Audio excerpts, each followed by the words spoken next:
Ya sea como malvadas ancianas, envidiosas y pérfidas, o como jóvenes seductoras y peligrosas, las brujas siempre se han visto reflejadas en el cine como mujeres tan poderosas como aisladas de la sociedad que las rodea.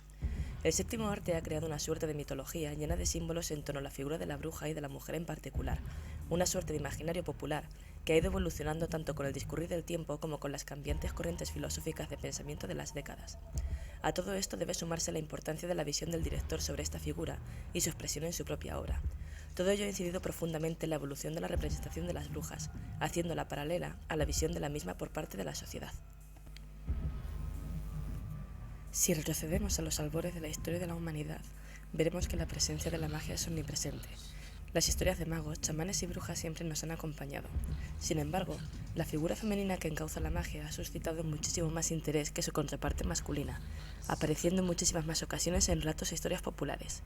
Mientras que los primeros, aunque aislados y ermitaños, mantienen la libertad supeditada a su propio género, las brujas han propiciado un terror y odio viscerales y aparentemente irracionales que, sin embargo, se deben a la adquisición por parte de las mujeres de un poder y una libertad muy lejano del que gozaban sus versiones masculinas.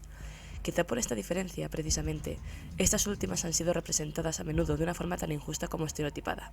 Mujeres poderosas pero perversas, que no dudan en causar daño sin reparo, a menudo desencadenando su ataque por sentimientos tan innobles como los celos provocados por la belleza de otras féminas. La figura de la mujer con poderes mágicos ya aparece en textos tan antiguos como el de la Biblia. Lilith es un ejemplo de ello, la verdadera primera mujer bíblica creada en igualdad de condiciones a Adán y que se transformó en un demonio al rebelarse contra su marido y contra Dios, reinterpretada más tarde en otras figuras bíblicas como la ramera de Babilonia, que actuó como precursora de la caída de la humanidad a manos del Apocalipsis, o la bruja de Endor, también presente en estos textos. Las brujas llevan acompañando a la humanidad desde su más tierna infancia histórica, también en mitos paganos como la Medusa griega. En tiempos más cercanos serán pocos los que no estén familiarizados con la persecución de las brujas durante la Inquisición española, que paré supersticiones tan esperpénticas como la asociación del cabello rojo con el uso de la magia, algo que se ha extendido a la simbología y representación de esta figura en literatura y medios audiovisuales, o su moderna contraparte en la ciudad de Salem de finales del siglo XVII en Estados Unidos. No en vano, en países con una ferviente tradición católica como España, muchas abuelas y madres siguen temiendo el mal de ojo y buscan la ayuda de las curanderas, una versión benévola de las mismas. Son también numerosos los ejemplos de asesinas demenciales que fueron tomadas por brujas, como la infame Elizabeth Bathory, que reinventó el mito de la bruja y del vampirismo a partes iguales. Esta noble rumana del siglo XVI es tristemente conocida por su particular obsesión por la belleza, que intentaba mantener a toda costa bañándose en sangre de vírgenes asesinadas en las inmediaciones de su propio castillo. Esta idea, de hecho, le fue inspirada por su consejera personal, una mujer conocida entre el populacho supersticioso por sus habilidades con la hechicería. En la actualidad, el apogeo del feminismo ha invitado a una reinterpretación del mito gracias a creencias como la Wicca, religión pagana de la cual sus practicantes, en medio de la vorágine tecnológica y la confusa orgía de información actuales, buscan alinearse de nuevo con la fuerza de la naturaleza. Habiendo compartido este personaje tanta historia con la humanidad, no es de extrañar que el cine le haya cedido un papel protagonista en muchas de sus películas. Por tanto, su representación en este arte debería haber evolucionado sobremanera. Este vídeo, evidentemente, no estará precisamente exento de spoilers. Los primeros pasos tambaleantes del cine están henchidos de ejemplos clásicos de brujas. El imaginario cinematográfico hizo que fueran personajes omnipresentes en las obras magnas de Disney, eternas villanas envidiosas de las cualidades de la protagonista, indiscutiblemente siendo la belleza la más importante de todas estas. Brujas que rara vez encontraban en sus víctimas mujeres tan poderosas como ellas, sino jóvenes más domesticadas y con más miedo a la libertad. Blancanieves, la Bella Durmiente y la Sirenita son solo escuetos ejemplos del terrible poder que albergaban todas ellas. Mujeres aisladas y envidiosas, sin un ápice del amor masculino que tanto anhelaban en realidad. Sin embargo, a pesar de saberse libres y poderosas, sus poderes acababan siendo usados por la envidia que les producía la belleza de la protagonista y el deseo de conquistar un amor masculino. Nada se menciona de su historia, de sus dioses ni de cómo habían adquirido esos poderes inhumanos. El aura de misterio que las rodea no había sido creada intencionadamente, sino que se debía a un desarrollo plano y sin demasiadas concesiones. Sin duda una visión sesgada, limitada y claramente decepcionante para personajes tan potencialmente interesantes. Los cambios sociales en cuanto a la mujer durante el siglo XX lograron que la evolución de la figura de la bruja se desarrollara en su versión cinematográfica. La villana solitaria de Disney pronto dejó de resultar tan interesante, y la figura de las brujas reunidas en un aquelarre comenzó a adquirir más importancia. En grupo eran más poderosas, más libres y por tanto 1000 veces más temidas. Se trataba de mujeres alienadas de la sociedad, que no entre ellas, donde formaban estrechos vínculos, emancipadas de cualquier hombre, aunque paradójicamente devotas a su señor y a la misma devoción por la magia. Esta renovación del imaginario del personaje fue especialmente popular a partir de los años 70, donde el cine fantástico y de terror luchó por renovarla. Por primera vez, las brujas aunaban sus fuerzas en los aquelarres para volver a cosechar el mal. Si bien ahora no se mostraban tan deseosas de la belleza femenina ajena, sí parecían querer destruir el fruto de la misma, haciendo de los infantes sus principales víctimas.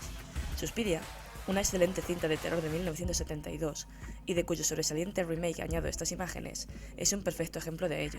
Una academia femenina de baile resulta ser en realidad un poderosísimo aquelarre de brujas, asentado en Berlín, que utiliza sin piedad a sus alumnas más aventajadas, para invocar a una deidad demoníaca y femenina.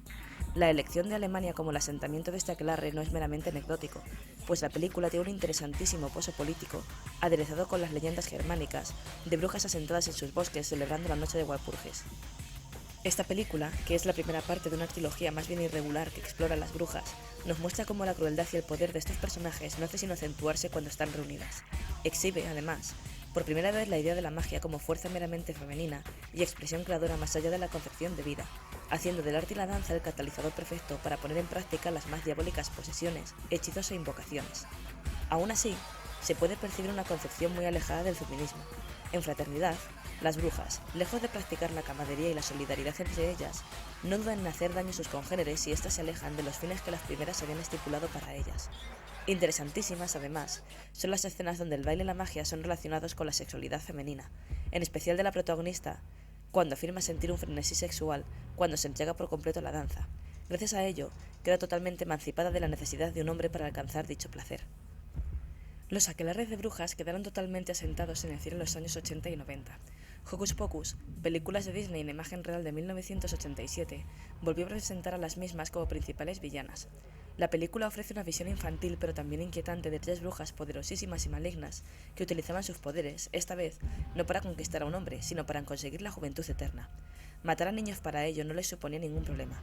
Pero sin duda alguna, el mejor ejemplo de bruja de los 90, aderezado con el grunge y la incorporación del público adolescente como poderoso consumidor del cine, es ofrecido una cinta que, a pesar de su apariencia, es bastante notable: Jóvenes y brujas. Por primera vez, las mismas bailaban en la balanza moral, sin decantarse claramente por el bien o por el mal. Si al final lo hacían por este último, habíamos presenciado un desarrollo personal exquisito que justificaba esta elección moral. Eso sí, elegir el lado oscuro siempre conllevaba nefastas consecuencias. Aunque es un título dirigido claramente al público adolescente, tiene un gran potencial de ser disfrutado por espectadores que se alejen del enconcertamiento de los géneros cinematográficos y de la opinión crítica más generalizada. La cinta presenta a 4 protagonistas que deben lidiar con los problemas de la adolescencia más crudos, como el acoso escolar o la crianza en una familia desestructurada, con el uso de la magia.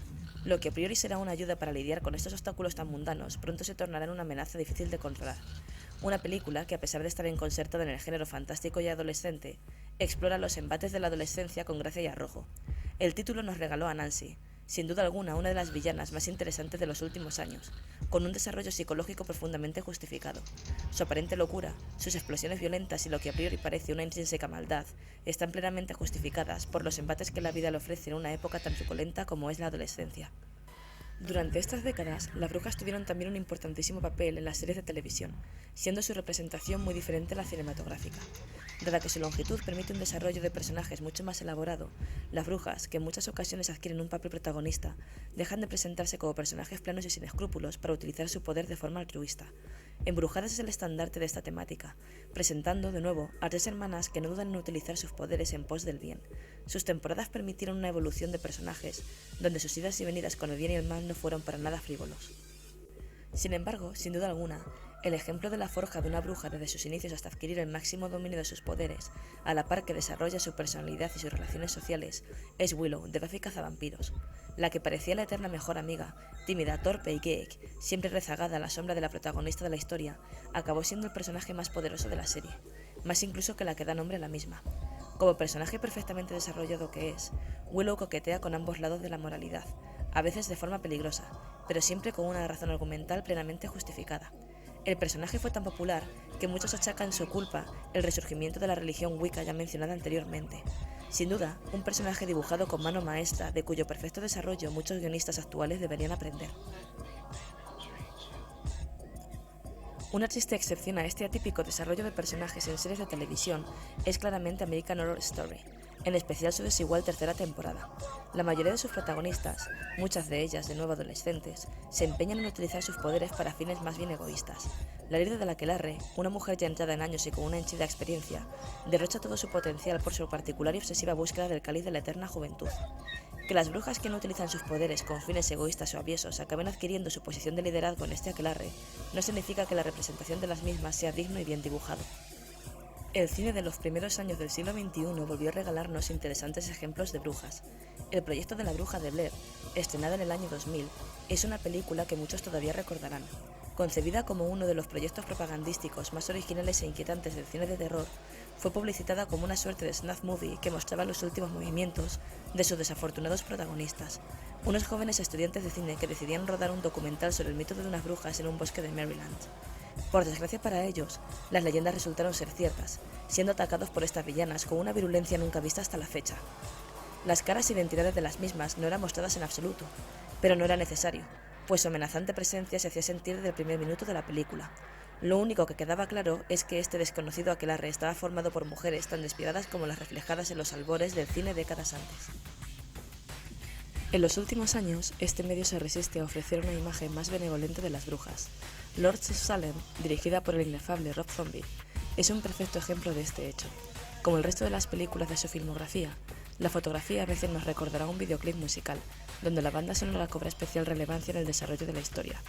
Inquietante, interesantísima y terrible, la película tiene un merecidísimo visionado, a pesar de presentar, de nuevo, a una aquelarre de brujas perversas cuyo único deseo es contentar a su señor.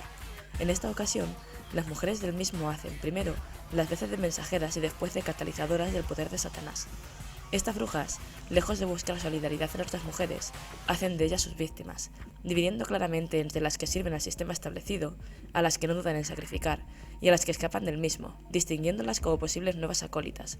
La novedad, sin embargo, es que, aunque vuelven a ser mujeres entradas en años que se presentan como amables ancianas, no desean belleza, sino únicamente poder. Lo mismo ocurre con La Bruja y Heritage, interesantísimas películas acuñadas durante los últimos 5 años que comparten productor. La primera, estrenada en 2015, nos presenta una nueva Inglaterra colonial donde una familia católica es destruida por el azote constante de unas brujas que habitan lo que el patriarca de la misma quiere hacer sus nuevas tierras. Aunque utilizan métodos poco ortodoxos y terriblemente despiadados para destrozar el núcleo familiar, nunca atacan, sin embargo, a la protagonista de la misma, una niña inocente de la que hasta su propia madre pretende deshacerse. Cuando la joven consigue liberarse de las terribles ataduras de una familia claramente desestructurada, es acogida por este aquelarre con los brazos abiertos. Las carcajadas finales de la protagonista, entre aliviada y liberada, es un fiel reflejo de ello. Heritage, estrenada en 2018, profundiza mucho menos en la figura de las brujas, prefiriéndose centrarse en temas como la posesión y la demonología. Sin embargo, es importante recordar que los instigadores de todo lo acontecido en la historia es un aquelarre de brujos liderados precisamente por una mujer, justo al contrario que en películas donde se presentan otros grupos de magia liderados por hombres, como La Semilla del Diablo. La locura familiar, que es uno de los temas clave de la cinta, se traspasa precisamente a través de la sangre materna. Este ejemplo de aquelarres ha sido también reflejado en el cine patrio gracias a películas como Las Brujas de Zugarramurdi, de 2014, donde se hace un reflejo cómico y superficial de las mismas, peligrosas pero siempre unidas, eso sí. En esta ocasión no adoran al diablo, sino a una Venus monstruosa y gigantesca, una deidad tan peligrosa como femenina. Durante los últimos años, el cine también ha ofrecido ejemplos donde la presencia de brujas es extremadamente sutil, pero igualmente importante. Nymphomaniac, de 2014, una de las últimas obras de Lars von Trier, nos presenta a una protagonista que exploró el poder de su sexualidad a lo largo de una vida no exenta de tormentos. Durante su juventud, toma parte de una suerte de aquelarre donde veneran, ante todo, el poder orgásmico femenino como si de una divinidad se tratara. No en vano, en uno de sus flashbacks, cuando recuerda su primera experiencia orgásmica, la protagonista tiene una visión cuasi religiosa donde contempla a dos santas que representan el poder de la divinidad. Aunque la presencia de la magia no sea explícita en la misma, la sexualidad femenina es encauzada como tal, creadora de vida y capaz de manipular a aquellos con los que se encuentra. Sin embargo, The Neon Demon, de Nicholas Winding, más conocido por obras como Drive, es un ejemplo aún mejor de ello. Lo que comienza como una película dedicada a la frivolidad del mundo de la moda y del espectáculo, acaba siendo una historia que coquetea con el género de terror. Con una fotografía excelente y tremendamente personal, sus antagonistas se acaban desenmascarando como unas brujas modernas que combinan sus rituales en grupo con vestidos imposibles y barras de labios. Más letales que nunca, las brujas de esta película no se revelan como tales hasta el mismísimo desenlace. Las adoradoras del diablo ya no se presentan como escuálidas y decrépitas mujeres que vieron sus días de gloria ya pasados, sino como jóvenes cuya belleza les ha llevado a la élite de la industria de la moda. Por desgracia, mantener este estatus requiere muchos más sacrificios de lo que esperaban, y los rituales de sangre y canibalismo parecen estar a la orden del día. Diabólicas, poderosas, libres, para nada temerosas de su sexualidad y en muchas ocasiones artistas, ya que su poder creador va mucho más allá del reproductivo. Así son representadas las brujas en el cine, temidas porque, al igual que los hombres, redirigen su poder creador lejos del predeterminado por su género, el de la concepción, en pos de la creación artística y cultural. Conocidoras de secretos vedados, fieramente independientes y, sin embargo, sin temor a liarse con las de su calaña, abiertas a explorar una sexualidad que les ha sido vetada. Las brujas, que representan la transgresión de la figura femenina, han cosechado precisamente por esto un gran interés en el imaginario popular, y sin duda lo seguirán haciendo. Esperemos que su evolución y reinterpretación siga siendo tan rico e interesante como hasta ahora, y ofreciendo debates que levanten astillas en los participantes de los mismos.